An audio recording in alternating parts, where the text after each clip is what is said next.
Welcome back to the Red Dice Diaries RPG podcast. I'm John, and today I'm going to be talking about some of the advanced preview PDFs for the advanced fantasy options of Old School Essentials.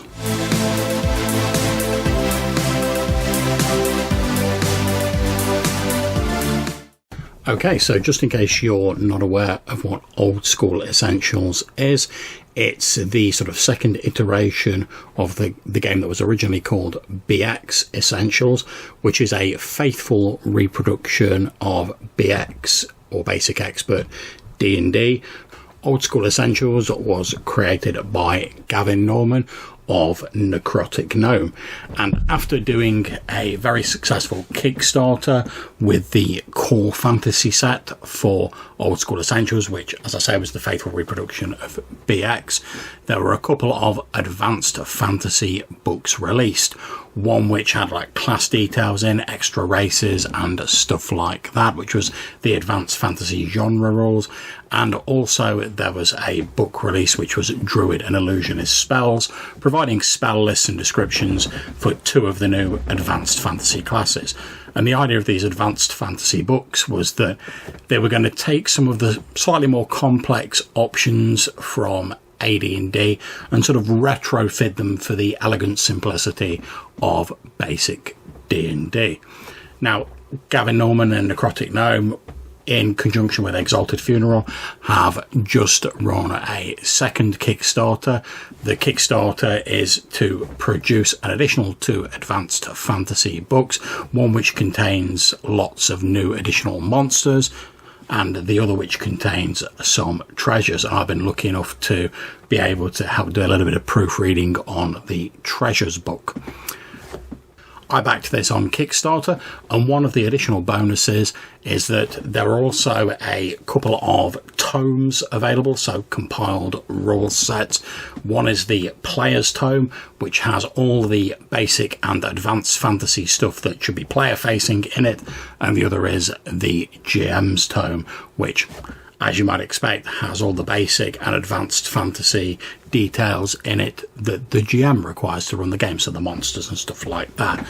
Now, I was hoping to do a podcast episode on this at the weekend, but unfortunately, because I knew that Gavin was planning to send out some sort of pre-release PDFs so that people who had backed the Kickstarter, which is now finished, could get a bit of a taste of what they'd be expecting when the final books came through. And I should just point out that this Kickstarter absolutely smashed its targets. It fairly annihilated them, and there's a whole bevy of stretch goals that got added. But if you missed it, don't worry. After the Kickstarter stuff's been sent out, these will definitely be available for purchase. Now, Gavin managed to sort out the issues with the pre-release files and send them out, and I'd just like to say thank you very much for that, Gavin. It's been great to get an advanced look at these. Like I said, I hope to record something about them over the weekend, and I did check with Gavin that he was all right with me doing this, and he said it was fine. But just to make it clear, what I'm talking about now in this episode are pre-release preview PDFs, so there is a possibility there may be some sort of small little changes and tweaks before they go into publication. So with that said, I'm first of all going to start having a look through the Player's Tome, which I've got the PDF of here. The cover art's been done on the standard version by Peter Mullen, and on the collector's edition by Andrew Walter, and that both pictures look absolutely great. One of the sort of Kickstarter stretch goals for the non-limited edition standard versions was to get like gold foil put on the titles. I think that's a Kickstarter exclusive, but that stretch goal was met, so I'm looking forward to getting those. So if I page through into the table of contents, we have an introduction, we have a player characters section, which tells you about classes. It splits off the basic sort of character stuff into basic and advanced sections, your ability scores, your alignment. There's optional rules for weapon proficiency and secondary skills, and it also talks about languages. We then go on to split down the character classes, containing the basic fantasy classes, which you'll all be familiar with, cleric, etc., and some advanced options. So I'm just going to quickly go through those now. There is Acrobat, Assassin, Barbarian, Bard, Cleric, Drow, Druid, Durgar, Dwarf, Elf, Fighter, Gnome, Half-Elf, Halfling, Half-Orc, Illusionist, Knight, Magic User, Paladin, Ranger, Smurf Neblin, and Thief.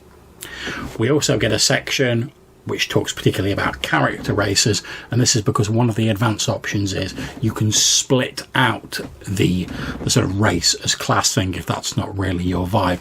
The basic rules assume that you'll be using race as class, so you don't go, oh, I'm going to play a dwarf fighter, you just go, I'm a level 3 dwarf or whatever. If that's not particularly your vibe, I know that sort of more modern games have moved away from that, then there are optional rules in here where you can split the races down and you get details of the sort of ability modifiers and stuff like that for the various character races.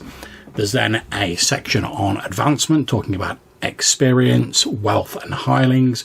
We get some equipment in the next section, vehicles and mounts, of course spells for clerics, druids, illusionists and magic users.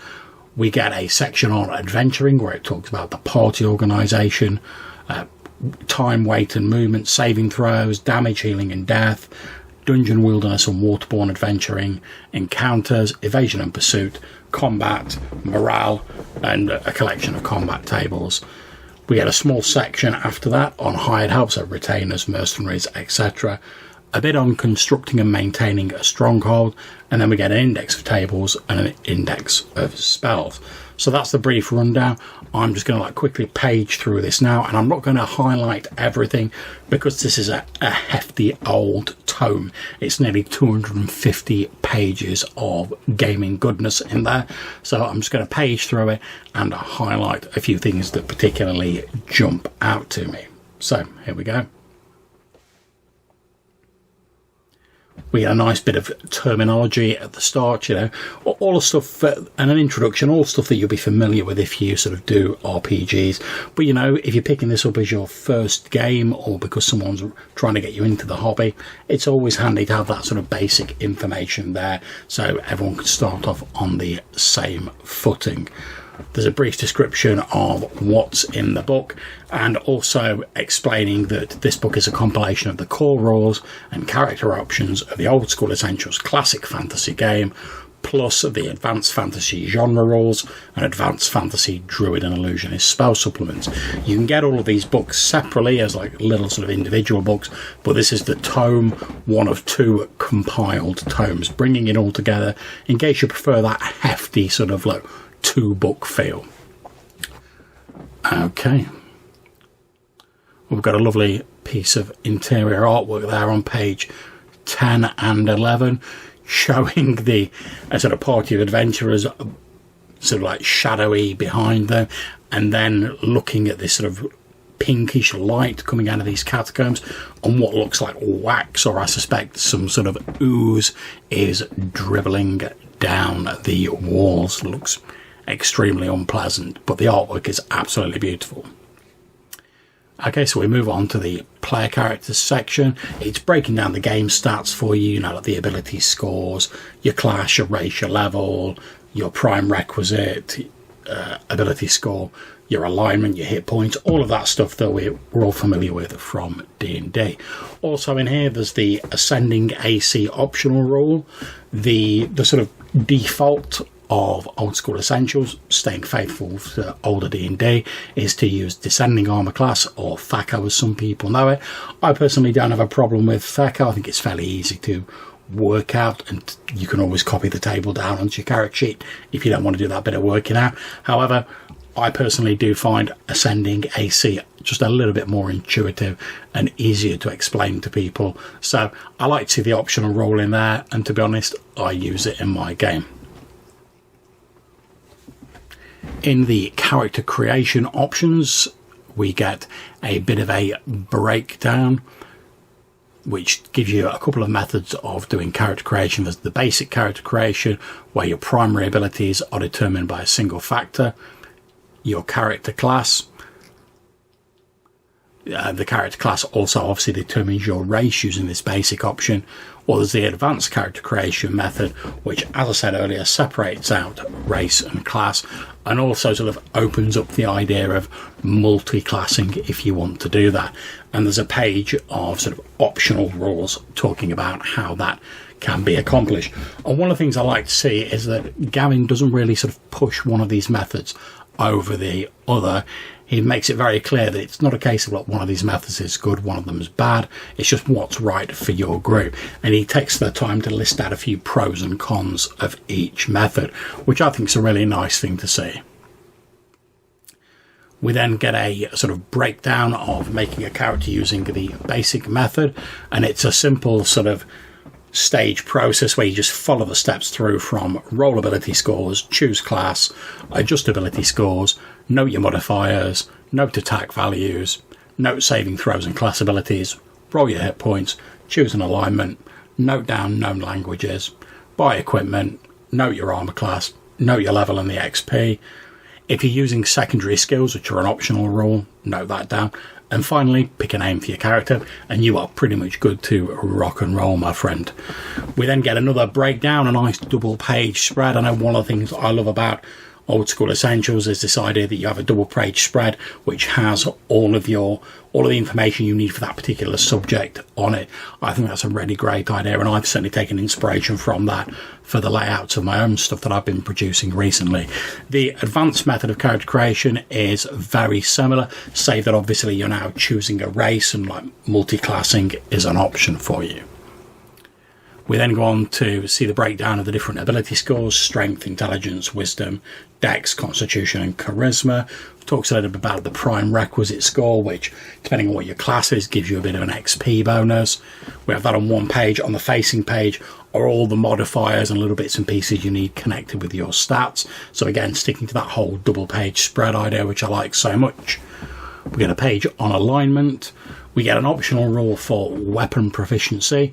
Now, normally in sort of standard OSE, the weapons you can use are determined by your class. So, you know, 2 fighters will be able to use the same types of weapon. However, this optional rule allows you to further sort of differentiate between characters by sort of limiting the weapons that they're trained to use. So if you use this optional rule, each character is proficient with a limited number of types of weapon. If you're using a weapon that you're not proficient with, then you get a penalty to your attack roll, depending on whether you're from a martial class, a semi-martial class, so you're a bit fighter, but it's not the main thrust of your class, or you're a non-martial class, like a mage or something like that. We then get the secondary skills optional rule I mentioned earlier, which is pretty much a list of professions. You can choose one of them, and that's what you did before you became an adventurer. So it's like butcher, carpenter, cooper, farmer, that sort of stuff. And it's down to a bit of GM fiat as to like how that affects the game, but it allows you to do things like assess the value and quality of items associated with the skill, make minor repairs to such items, or construct simple items associated with your skill. So for instance, if you take map maker, you can repair maps and you can make maps. You could also look at a map you'd bought and assess like whether it was kosher or whether it was a forgery and roughly how much it's worth.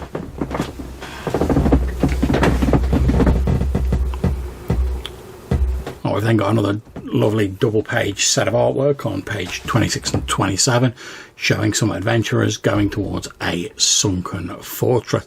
Has a sort of bit of like a whimsical sort of like fairy tale, almost like cartoony vibe to it, but I think it works really well. And although it's full colour and it's not the sort of black and white of the older D&D, the sort of the way it's drawn really did put me in mind of the older sort of artwork. We then go on to the character classes, and I'm not going to go into all of them here because there's quite a lot of them. All the classic ones, your fighter, your cleric, your mage, your thief, all of those are there. But you get some extra ones, as we mentioned earlier, you know, like the acrobat, the half-orc, the assassin, the barbarian, stuff like that. And most of them have a few sort of little skills and little tricks. Nothing as sort of complicated as they become in later editions of D&D, but just nice little things that like give your character like a little bit of flavour. So, for instance, if we look at, just as an example, if we look at the Barbarian, they gain agile fighting, so they get sort of AC bonuses at certain levels because they're used to running around and sort of jumping off things. They get a certain number of skills that they can use in the wilderness, like climbing sheer surfaces, hiding in the undergrowth, and moving silently. They can use all types of weapons. If they're in the wilderness, they can gather herbs to concoct antidotes to natural poisons. However, they're unfortunately mistrustful of magic, and they'll refuse to knowingly use or come under the influence of spells or magic. However, they do accept divine magic associated with their particular religion. They get a bonus to foraging and hunting when in the wilderness, and a barbarian of 4th level or higher is able to hit monsters that can normally only be harmed by magic, which is a bit of a must if you're like a person who's going to be eschewing the use of magic items.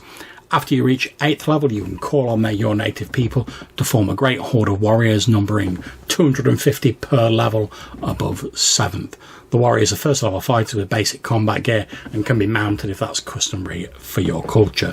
So that's, the equivalent of sort of the fighter like building his stronghold and stuff like that.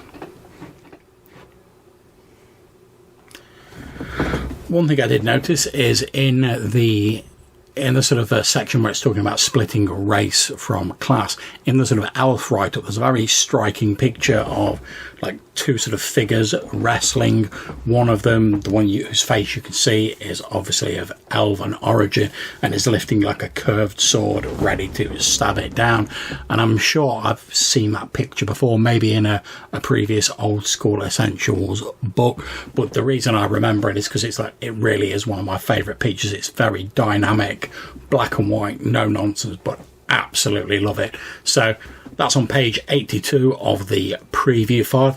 Anyone out there listening to this who's got the preview files as well, if you know where this artwork comes from, let me know, because like I say, I absolutely love that piece of artwork. We then go on to talk about advancement, and obviously it's talking about XP and how you level up and what the maximum amount of XP you can get in a session. Effectively, you can't advance any more than a level per session. Any additional XP that would take you 2 or more levels above your current level are lost, leaving you at 1 XP below the total for the next level. There's a bit about level titles, where it's talking about how in some versions of D&D, as you go up to certain levels, you get titles. So for a fighter, you might get the title of like veteran, warrior, swordmaster, etc. And OSE doesn't try and tell you when you should use those titles, but it presents examples for all of the different classes in case you want to work that into your game. The section on wealth tells us about money and how the currency denominations break down. It's nothing remarkable for anyone who knows the standard D&D currency. Effectively, 1 platinum piece is worth 5 gold pieces.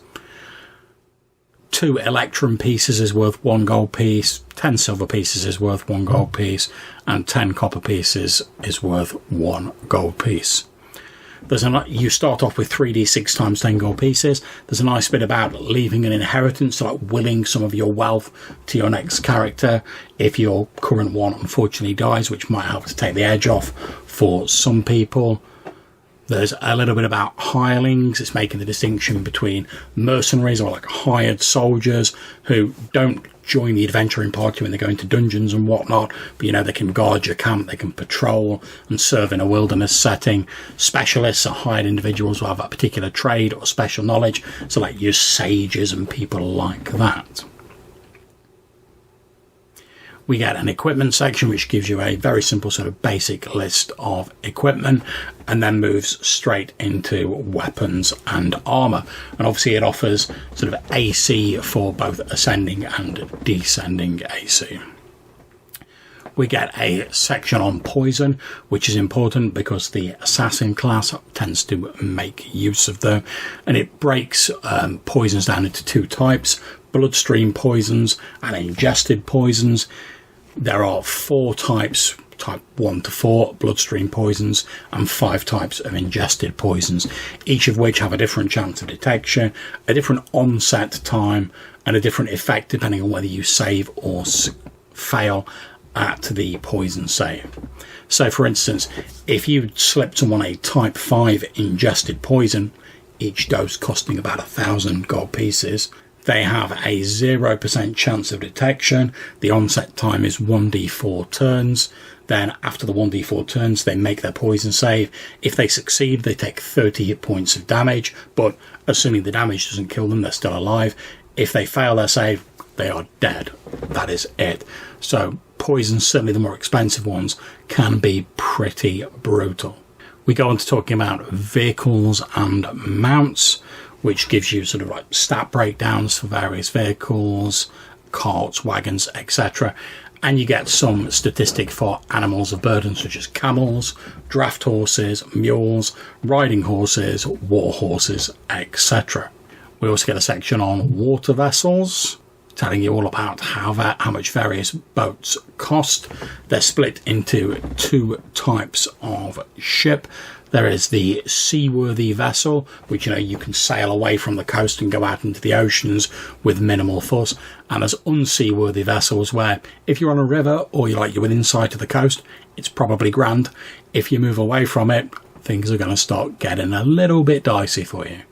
And again, we've got all these beautiful sort of full colour 2-page artwork spreads on page 108 and 109, which shows your typical sort of white-haired Elements to Star wizard in a rowboat, although he seems to be doing the rowing, and there's a cheeky-looking chappie with a spear stood at the prow of the boat, and they're navigating their way through the wreckage of a ship, perhaps a ship that they abandoned in the small sort of boat they're in. And you can see the coils and the head of some sort of tremendous sea serpent in the background. It has this slightly sort of muted colour palette to it, but it is an absolutely beautiful piece of work. We go on to a section about magic, where it breaks down for you how you memorise spells and how you cast them. Explains the difference between arcane magic and divine magic, and talks a little bit about turning the undead, obviously a very important clerical ability. We get a small subsection on spell books, where it talks about how many spells they can contain, how arcane magic users can add spells to their spell book. There's also an optional rule called Advanced Spellbook Rules, where it says there's no limit to the number of spells in the character's spellbook. Arcane spellcasters begin with a number of spells in their spellbook determined by their intelligence score. The referee may choose these or allow the player to select. If you want to add spells, an arcane spellcaster can add them at any time by either copying them from another book or researching them. There's a table showing you the chance of copying a spell of a particular level.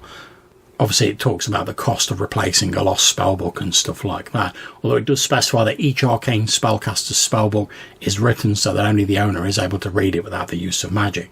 So it actually makes the read magic spell somewhat useful.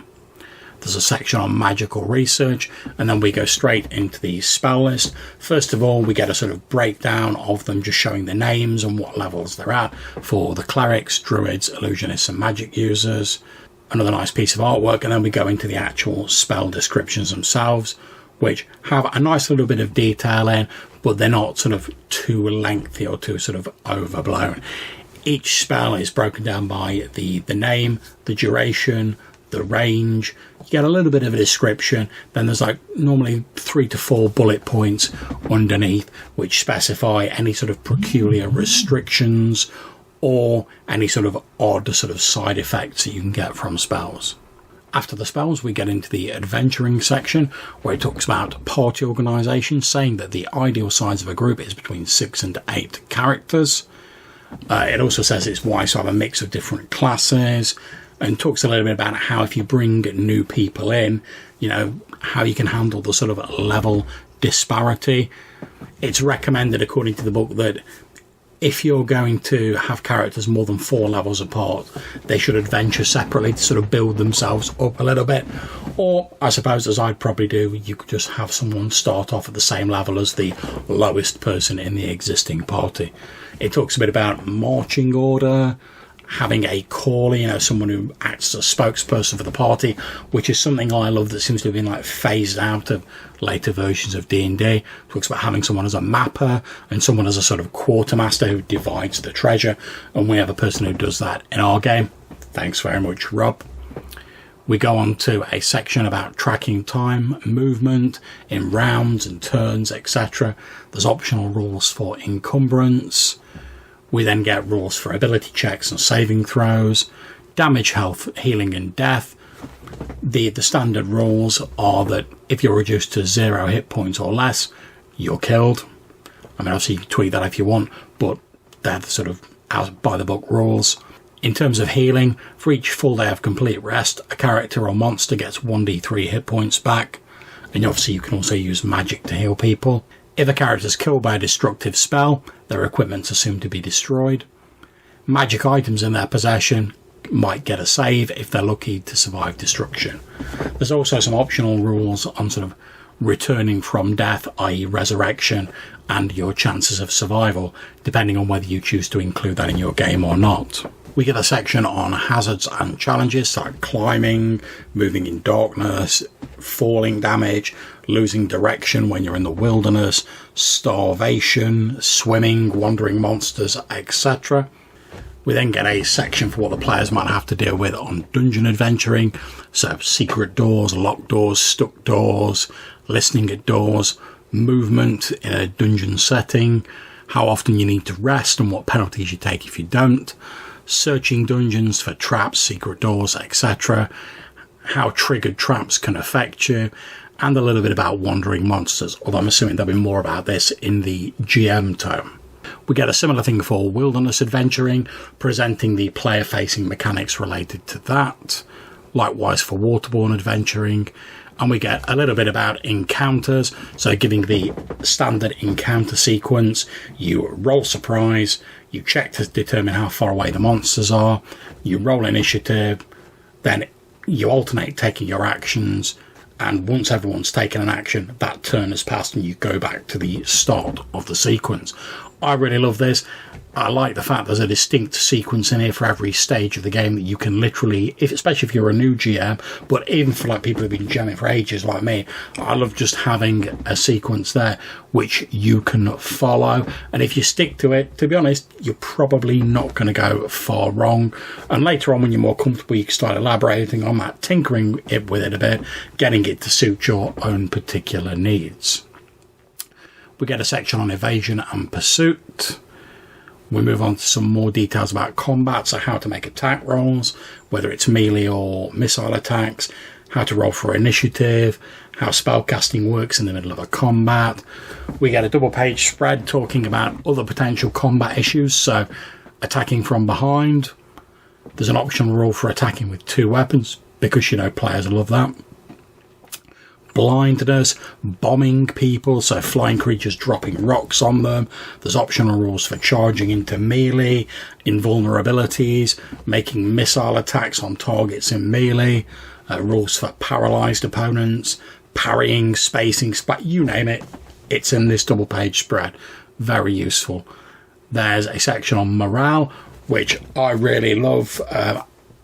Essentially, each monster in the OSE monster books has a morale score from 2 to 12. If it's got a morale score of 2, it means it almost never fights and will run away unless they're forced to. They can't go anywhere. If it's got a morale score of 12, that means it's going to fight to the death until it's killed.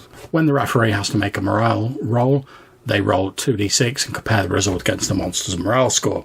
If they get higher than the morale score, then the monster surrenders or attempts to flee. If it's equal to or lower than the morale score, the monster will continue to fight. If a monster makes 2 successful morale checks in an encounter, it fights until killed with no further checks necessary. It also gives you some advice on when to check morale. So normally, like the first time one of a monster's group is killed, or when they lose half their number. Although I like to throw in there as well, you know, like if they have like an obvious leader or like a boss, if they're killed as well, I like to make a morale check as well. There's some talk about situational adjustments and how morale can apply to mercenaries that are in the player's employ and also retainers. We then get some combat tables which list the attack probabilities for all monsters and characters and the saving throw values used by monsters and normal humans. So very handy as reference material. We then get a double page spread talking about mercenaries, hired soldiers who guard, patrol and otherwise serve in wilderness settings, how you locate them, what sort of wages you need to pay, what the upkeep is, and what sort of mercenaries you can get. And this ranges from archers to crossbowmen, longbowmen, horsemen, and even if you want to hire some like greenskins, like goblins and whatnot, you can even get some wolf riders, although don't tell anyone I told you.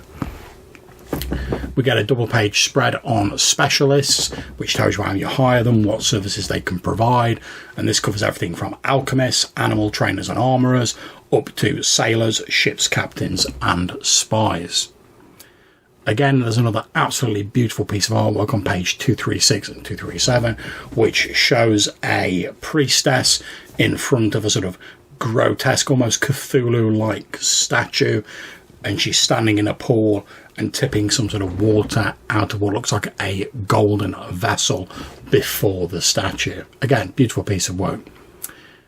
We then move on to a section on strongholds, talking about how you can construct a stronghold, how much it's going to cost, etc. Getting permission from your local lord, stuff like that.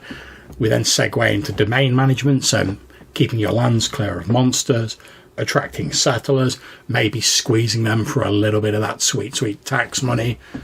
We get details on how much various structures, from barbicans to drawbridges to keeps to moats, how much all of that costs, how much sections of walls and extra little bits and pieces cost. So effectively you can use these lists to just put together your dream stronghold and go, this is how much it's going to cost me and this is how long it's probably going to take to build. So that's a nice little thing there. And after that, we go straight into the indexes. We get an index of tables, an index of spells, and then we get the open game license and the back cover. So this episode's turned out to be a little bit longer than I expected. So I think what I'll do is I will cover the referees tome in a future episode. But so that's been my sort of brief look through the pre-release advanced PDF, the Old School Essentials Advanced Fantasy Players Tome. Thank you very much to Gavin Norman of Necrotic Gnome for sending out the advanced PDFs to all of the people who backed the Kickstarter. Anyone who's listening to this, if you're interested in sort of OSE or sort of BX D&D, I highly advise you to give it a look. But please bear in mind, as I said at the start, that this is a pre-release preview PDF, and there may be some slight changes before it goes to publication. So if you want to get in touch, maybe you want to talk about something you've noticed in OSE or how you've been playing it yourself, like I say, I'm running a campaign at the minute, then you can leave us a message on SpeakPipe. There's a link in the description of this show, or you can send us an email to rddrpgpodcast@gmail.com. Until we see you next time, take care, stay safe and keep gaming.